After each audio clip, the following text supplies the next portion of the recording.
Ya, terima kasih Pak Harto. Kita akan mendengarkan firman Tuhan. Sebelumnya kita akan berdoa untuk firman Tuhan.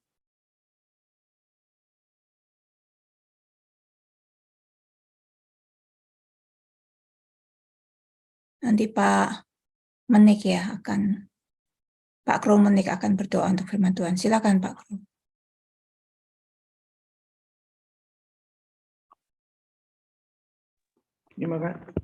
Terima kasih Bu Ana. Mari Bapak Ibu kita satu dalam doa. Terima kasih Bapak untuk sukacita Natal yang mulai kami rasakan Tuhan. Kiranya sukacita Natal ini boleh kami rasakan bukan hanya di bulan Desember, tetapi dalam kehidupan kami hari lepas hari Tuhan. Meskipun berat pergumulan hidup kami Tuhan, biarlah sukacita ini tetap kami rasakan Bapa. Ampuni kami Tuhan akan segala dosa dan pelanggaran kami Tuhan. Dan sebentar lagi kami akan mendengar firman-Mu Tuhan. Biarlah firman-Mu ini boleh menjadi kekuatan, boleh menjadi penghiburan untuk kami Bapa. Dan kami belajar untuk hanya berharap kepadamu saja ya Bapa. Tuhan Yesus kau rapi dan berkati Pak Paul yang akan membawakan firman-Mu Tuhan. Dan kami akan mendengar baik di Zoom, di live YouTube, bahkan akan mendengar dan ulang nih Tuhan. Terima kasih Bapa, kami serahkan segala dalam tangan-Mu. Di dalam nama Tuhan Yesus Kristus, yang adalah Tuhan kami, Kurios Adonai kami. Haleluya, amin. Amin. Ya, firman Tuhan pagi hari ini diambil dari Yesaya 6 ayat 1 sampai 13. Nanti Ibu Nariana akan membacakan, dan kemudian Markus 16 ayat 1 sampai 20 Pak Kro Menik akan membacakan. Judulnya pagi ini adalah utusan ya. Silakan.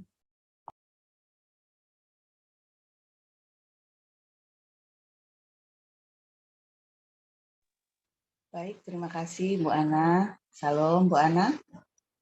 Salam Pastor Paul. Salam Pak Harto. Salam Bapak Ibu semua yang hadir di Zoom dan di YouTube. Dan salam untuk saudara kami yang akan menonton kembali siaran hari ini. Puji Tuhan, terima kasih kepada Tuhan Yesus yang sudah memberikan hari yang baru dan nafas yang baru. Marilah kita membaca firman Tuhan dari kitab Yesaya 6 ayat 1 sampai 13. Demikian firman Tuhan. Dalam tahun matinya Raja Uzia, aku melihat Tuhan duduk di atas tahta yang tinggi dan menjulang, dan ujung jubahnya memenuhi bait suci. Para serafim berdiri di sebelah atasnya, masing-masing mempunyai 6 sayap. 2 sayap dipakai untuk menutupi muka mereka, 2 sayap dipakai untuk menutupi kaki mereka, dan 2 sayap dipakai untuk melayang-layang. Dan mereka berseru seorang kepada seorang, katanya, Kudus, kudus, kuduslah Tuhan semesta alam. Seluruh bumi penuh kemuliaannya. Maka bergoyanglah alas ambang pintu disebabkan suara orang yang berseru itu, dan rumah itu pun penuhlah dengan asap. Lalu kataku, celakalah aku binasa, sebab aku ini seorang yang najis bibir, dan aku tinggal di tengah-tengah bangsa yang najis bibir. Namun mataku telah melihat Sang Raja, yakni Tuhan semesta alam. Tetapi seorang daripada serafim itu terbang mendapatkan aku. Di tangannya ada bara yang diambilnya dengan sepit dari atas mezbah. Ia menyentuhkannya kepada mulutku serta berkata, lihat, ini telah menyentuh bibirmu, maka kesalahanmu telah dihapus dan dosamu telah diampuni. Lalu aku mendengar suara Tuhan berkata, siapakah yang akan kuutus? Dan siapakah yang mau pergi untuk aku? Maka sahutku, ini aku, utuslah aku. Kemudian firman-Nya, pergilah dan katakanlah kepada bangsa ini, dengarlah sungguh-sungguh, tetapi mengerti jangan. Lihatlah sungguh-sungguh, tetapi menanggap jangan. Buatlah hati bangsa ini keras, dan buatlah telinganya berat mendengar, dan buatlah matanya melekat tertutup. Supaya jangan mereka melihat dengan matanya, dan mendengar dengan telinganya, dan mengerti dengan hatinya, lalu berbalik dan menjadi sembuh. Kemudian aku bertanya, sampai berapa lama ya Tuhan? Lalu jawabnya, sampai kota-kota telah lengang, sunyi sepi, tidak ada lagi yang mendiami, dan di rumah-rumah tidak ada lagi manusia, dan tanah menjadi sunyi dan sepi. Tuhan akan menyingkirkan manusia jauh-jauh, sehingga hampir seluruh negeri menjadi kosong. Dan jika di situ masih tinggal 1/10 dari mereka, mereka harus sekali lagi ditimpa kebinasaan. Namun keadaannya akan seperti pohon beringin dan pohon jawi-jawi yang tunggulnya tinggal berdiri pada waktu ditebang. Dan dari tunggul itulah akan keluar tunas yang kudus. Demikian pembacaan firman. Pembacaan berikutnya saya lanjutkan, Markus 16 ayat 1 sampai 20. Setelah lewat hari Sabat, Maria Magdalena dan Maria ibu Yakobus serta Salome membeli rempah-rempah untuk pergi ke kubur dan meminyaki Yesus. Dan pagi-pagi benar pada hari pertama minggu itu, setelah matahari terbit, pergilah mereka ke kubur. Mereka berkata seorang kepada yang lain, siapa yang akan menggulingkan batu itu bagi kita dari pintu kubur?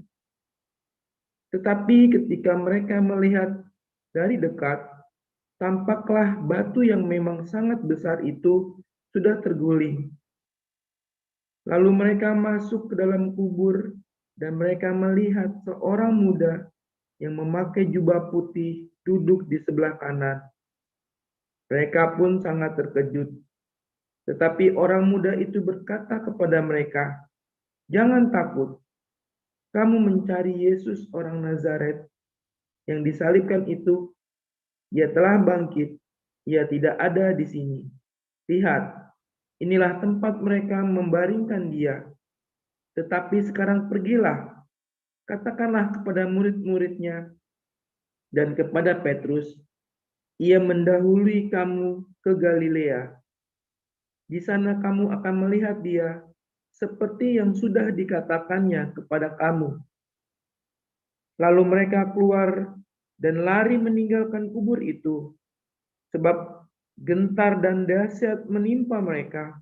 Mereka tidak mengatakan apa-apa kepada siapapun juga karena takut. Dengan singkat mereka menyampaikan semua pesan itu kepada Petrus dan teman-temannya. Sesudah itu Yesus sendiri dengan perantaraan murid-muridnya memberitakan dari timur ke barat berita yang kudus dan tak terbinasakan tentang keselamatan yang kekal itu. Setelah Yesus bangkit pagi-pagi pada hari pertama minggu itu, ia mula-mula menampakkan dirinya kepada Maria Magdalena. Daripadanya Yesus pernah mengusir 7 setan. Lalu perempuan itu pergi memberitahukannya kepada mereka yang selalu mengiringi Yesus. Dan pada waktu itu sedang berkabung dan menangis. Tetapi ketika mereka mendengar bahwa Yesus hidup dan telah dilihat olehnya, mereka tidak percaya. Sesudah itu, ia menampakkan diri dalam rupa yang lain kepada 2 orang dari mereka. Ketika keduanya dalam perjalanan keluar kota, lalu kembalilah mereka dan memberitahukannya kepada teman-teman yang lain. Tetapi kepada mereka pun teman-teman itu tidak percaya.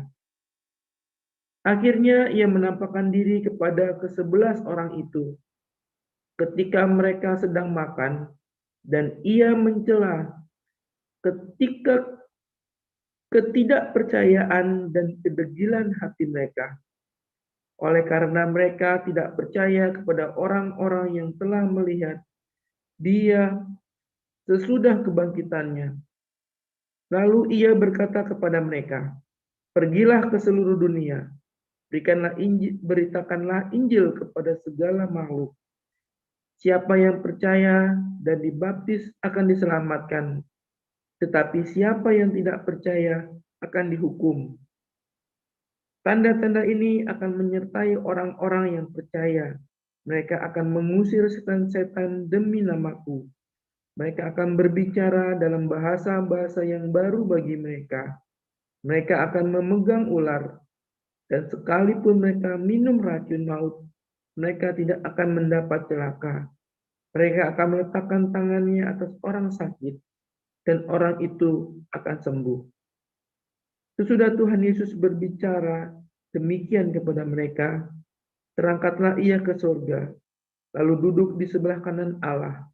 Mereka pun pergilah memberitakan Injil ke segala penjuru,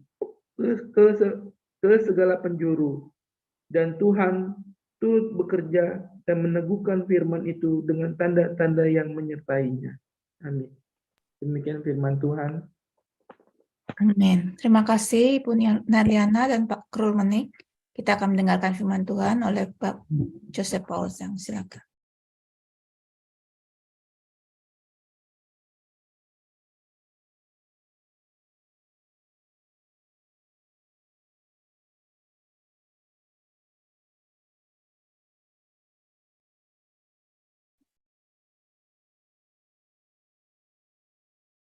Oke, haleluya.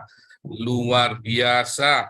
Tuhan Yesus selalu memberikan kepada kita firman-Nya, ya, mana yang selalu baru setiap pagi dari surga.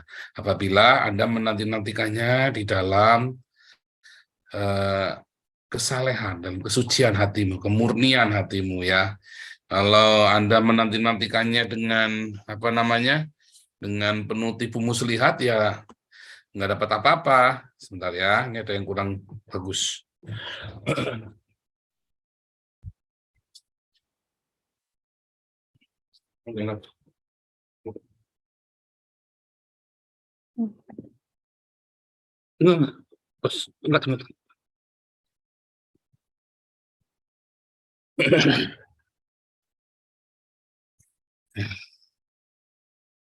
Oke, nah hari ini kita belajar tentang utusan, ya, tentang utusan. Luar biasa ya saudara ya. Kalau Anda menanti-nantikan Tuhan, ya di dalam Dafarim, ya, dalam Bemidbar, nah, ya, yaitu padang gurun, di padang gurun. Sebetulnya menanti-nantikan di padang gurun itu lebih asik, saudara ya. Sebetulnya padang gurunnya nggak asik, saudara, padang gurunnya. Tapi menanti-nantikan di padang gurun itu lebih cepat ketemu Tuhan, saudara. Itu faktanya. Nah, setelah Anda di padang gurun, kebanyakan orang dia nggak mau nanti-nantikan Tuhan. Dia menanti-nantikan siapa? Menanti-nantikan Bu Vivin.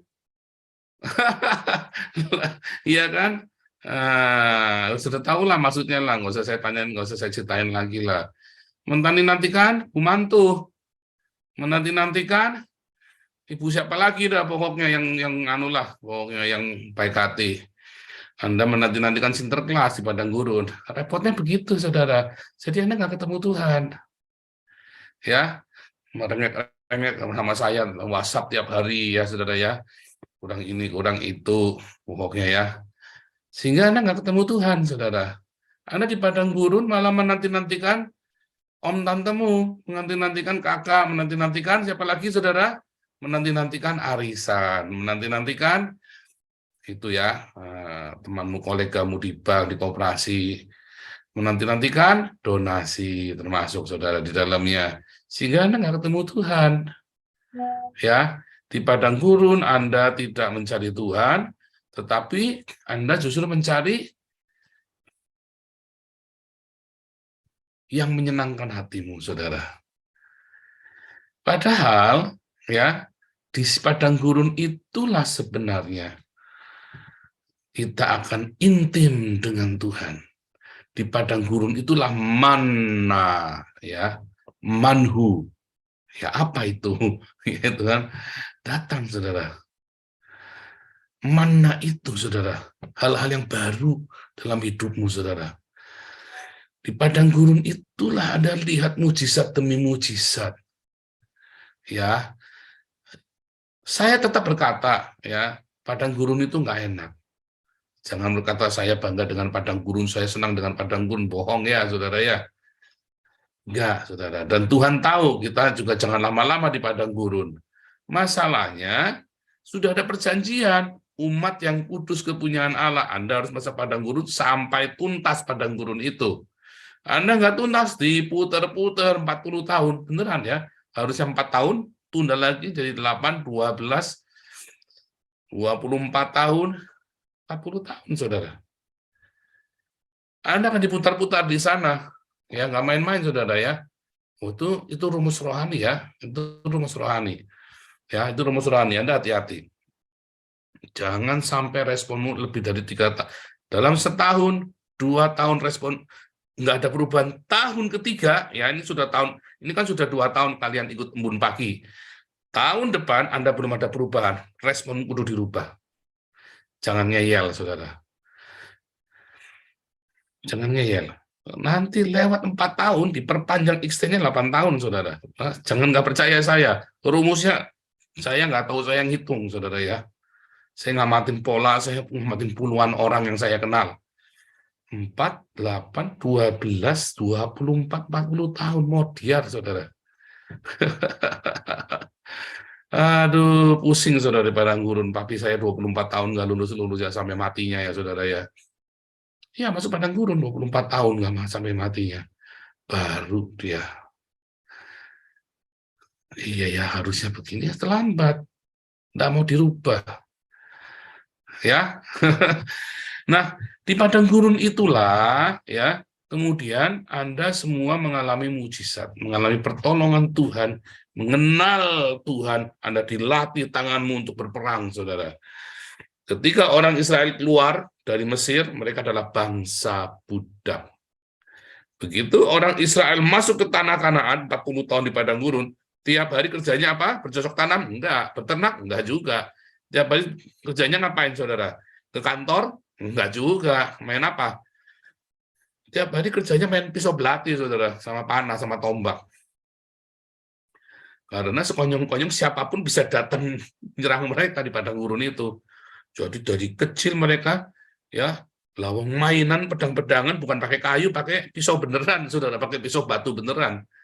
Ya kan? Oh, mereka tuh main hanya pakai pisau kitingan bener pakai pisau, saudara. Nggak main-main anak kecil itu ya. Aduh, ngeri ya. Ngeri, saudara. Dari kecil mereka lahir ceprot, ya, udah dikasih pisau belati di pinggirnya. Mereka ready, saudara. Anak kecil pun ikut perang, begitu perang, angkat senjata mereka sudah siap. Kapanpun. Di padang gurun itulah. Ya, saya, istri saya, anak-anak saya. Ya kan? Waktu kami mengalami padang gurun, anak-anak saya ikut di padang gurun. Benar nggak? Jadi harus ngapain anak-anak saya? Mereka nonton orang tuanya, dipersiapkan. Lalu kami orang tua mempersiapkan dia dengan sendirinya. Ayo, kita nggak tahu mau sampai kapan padang gurun ini. Ayo, belajar berdoa. Jehovah Jireh, Jehovah Jireh. Pak, mau ini, Pak, butuh buat ini, butuh buat itu. Papa nggak punya uang, ayo berdoa, Jehovah Jireh. Mereka dilatih Jehovah Jireh, saudara. Ya, sampai sekarang mereka kalau butuh sesuatu nggak minta saya, mereka Jehovah Jireh, berdoa sama Tuhan, Tuhan sediakan semuanya. Kami memang nggak punya tabungan, saudara. Tetapi setiap yang diperlukan Tuhan selalu sediakan. Sudah terbiasa Jehovah Jireh, ya. Anak saya udah nggak pernah nanya, Pak, pengen magang di Cina sekolahnya nanti prakteknya di Cina 6 bulan. Duitnya dari mana? Nggak nanya. Anak saya yang cewek, saya nanti pengen sekolah dokter nanti lanjutannya di Inggris, di Oxford. Nggak nanya duitnya dari mana. Dia tahu, pasti papanya bilang Jehovah Jireh, dan dia tahu dia harus punya iman Jehovah Jireh. Saya mau begini, saya mau begitu. Dia tahu harus Jehovah Jireh. Anak-anak ini lahir di padang gurun, mereka dipersiapkan di padang gurun, mereka dipersenjatai di padang gurun. Dan mereka tahu, ya, di padang gurun mereka melihat Tuhan. Di padang gurun mereka melihat pertolongan Tuhan. Di padang gurun ada mukjizat. Nah, di padang gurun itulah mulut kita, ya, lidah bibir kita disucikan, saudara. Ya, di padang gurun itu lidah bibir kita disucikan. Biasanya ngeluh, ngomel-ngomel, ngeromet-ngeromet, selentik, saudara. Makin ngomel, makin ngeromet, berkat makin jauh. Dilatih saya disiplin untuk tidak mengeluh, begitu jeda. Ya, saudara, ucap syukur sama Tuhan. Biasanya, wah, keluar semua, saudara, ya.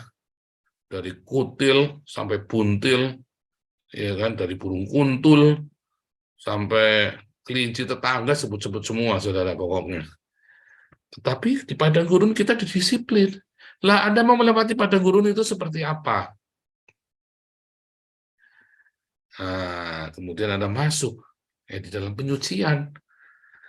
Lidah bibirmu itu disucikan sehingga kita siap menjadi utusan-utusan. Karena untuk itulah kita dipanggil. Saya nggak mau jadi utusan. Ya mau nggak mau, ya kalau nggak mau ya jangan deket-deket sini. Kalau nggak mau, itu sudah takdir kita. Anda dipanggil keluar dari gelap kepada terangnya yang ajaib untuk Anda memberitakan kepada dunia. Itu sudah nggak ada tawaran, saudara, nggak bisa ditawar. Anda nggak mau ya jangan. Anda nggak mau ya jangan. Ya saya mau yang gampang-gampang saja. Ya nggak bisa, saudara. Anda mau datang dalam komunitas ini, lalu Anda cuma mau jadi penggembira saja, tak jamin, saudara, Anda libas-libas di sini, saudara. Wah, orangnya galak-galak, saudara, di sini. Aduh, Anda belum kena kecentok aja. Ya kan, orangnya galak-galak, saudara. Iya, enggak. Ya, kemarin baik-baik bulan promosi, saudara, ya. Kemarin baik-baik itu bulan promosi, tahun pertama tahun promosi. Tahun kedua, ya, tahun pertama diskon 90%, tahun kedua diskonnya 50%. Tahun ketiga ini diskonnya 30% saja, saudara. Tahun keempat nggak ada diskon, no diskon. Iya, nggak ikut, udah tinggal. Ini kesempatan, ya, masa-masa bulan promosi 1 tahun, 2 tahun, Anda latih tempak, ya, mental Anda. Jadi siapapun yang nanti ikut kita, ingat, kita akan berkumpul dengan sesamanya kita, loh. Dengan jenis orang kayak kita lagi, loh. Hari ini kita kumpul, ya, inilah kita. Anda, saya, ya, kita sejenis. Orang-orang yang lama di sini, ya, sejenis kita ini. Ya, orang-orang yang lama, ya. Yang baru-baru, ya, Anda masih kaget-kaget. Karena di padang gurun itulah kita ditempa sama-sama dibentuk, ya kan? Dari saya tiba-tiba dari negeri antah berantah muncul, kemudian kita satu-satu, ya kan, kumpul di Gua Adulam, kita berkumpul bersama, arisan keluhan, cerita sama-sama, lama-lama kita mulai, oke, kita ini, ayo kita jalan, ayo, daripada kita cuma keluh kesah, kita bikin sesuatu, gesekan,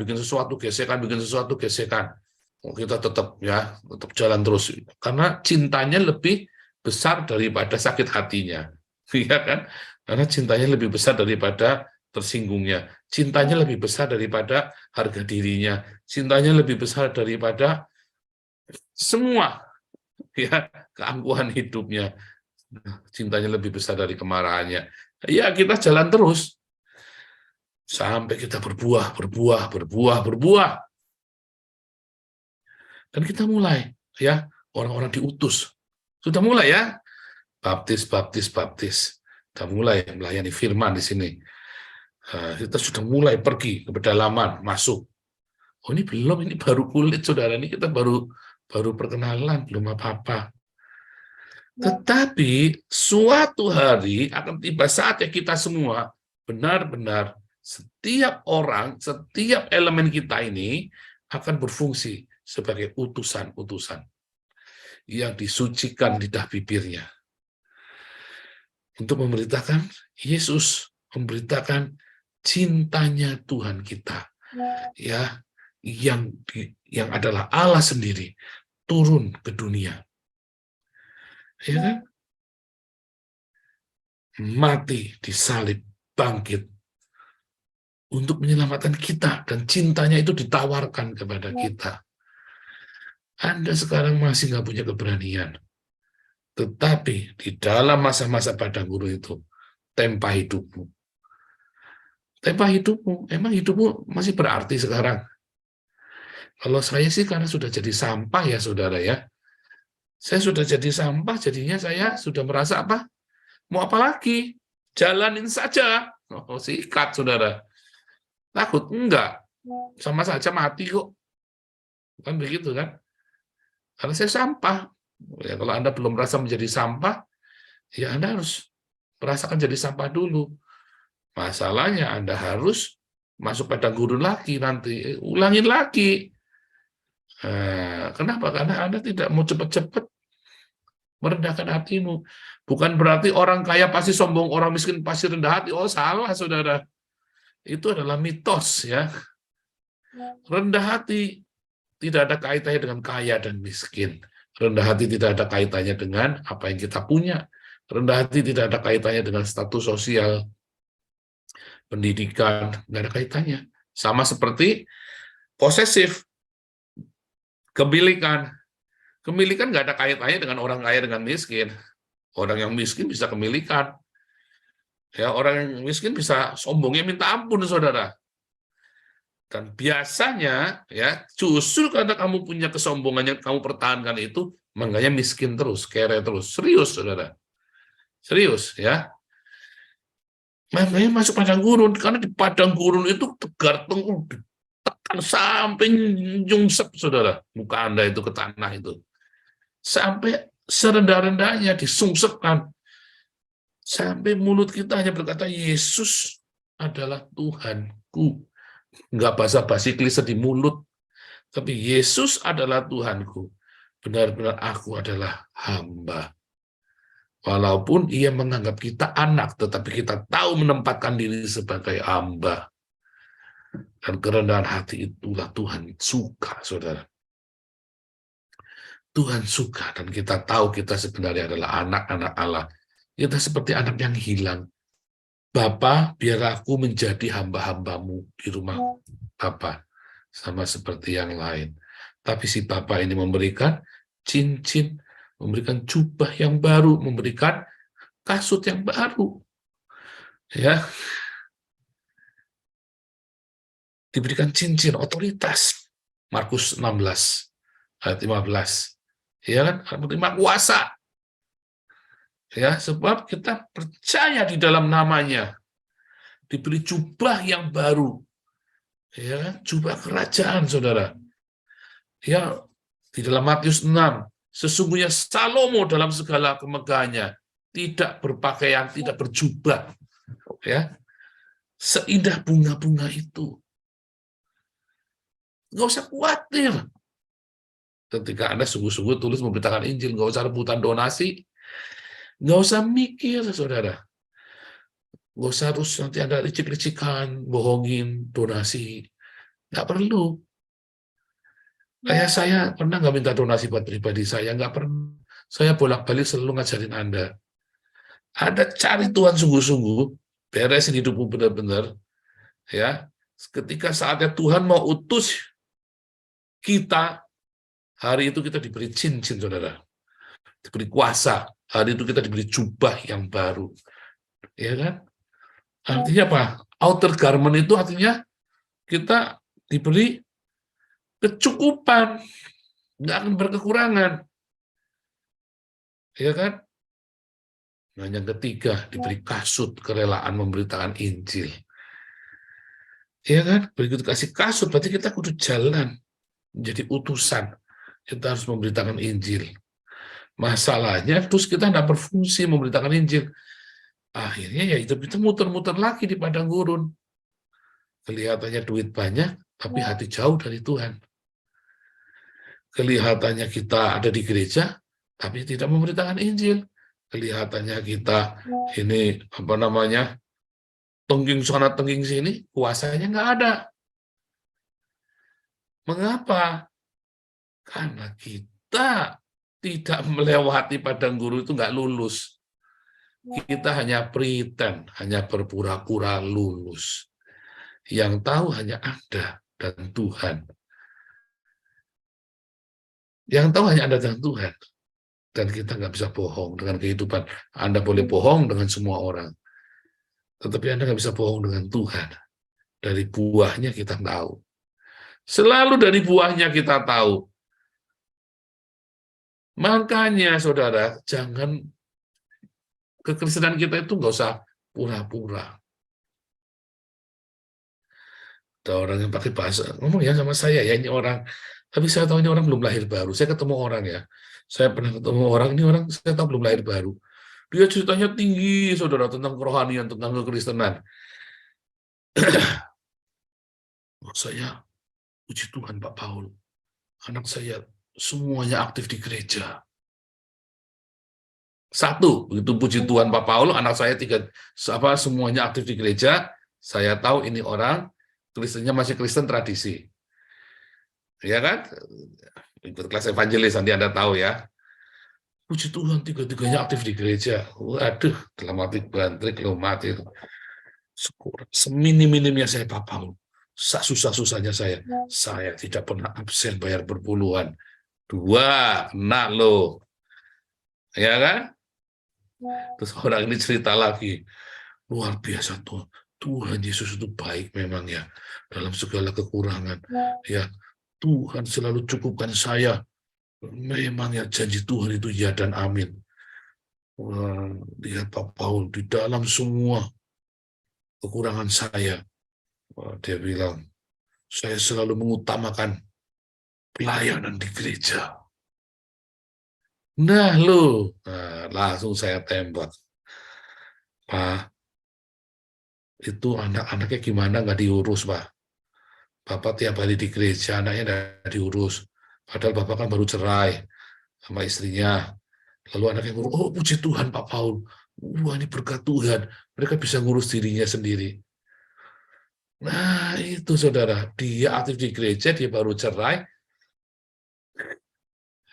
Istrinya sama-sama penginjil sama dia, berdua. Nah, aneh kan? Saya langsung ngerti kenapa mereka sama-sama penginjil tapi bisa cerai. Mereka penginjil loh, evangelis, saudara. Wah, bisa cerai, anaknya bisa ngurus diri sendiri, dia tetap mengutamakan pelayanan di gereja, ya anaknya juga. Nah, saya bilang,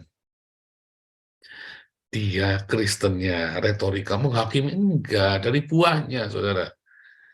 Dari buahnya. Saudara tahu kenapa bisa cerai? Karena mereka berdua belum lahir baru. Cinta mereka adalah eros.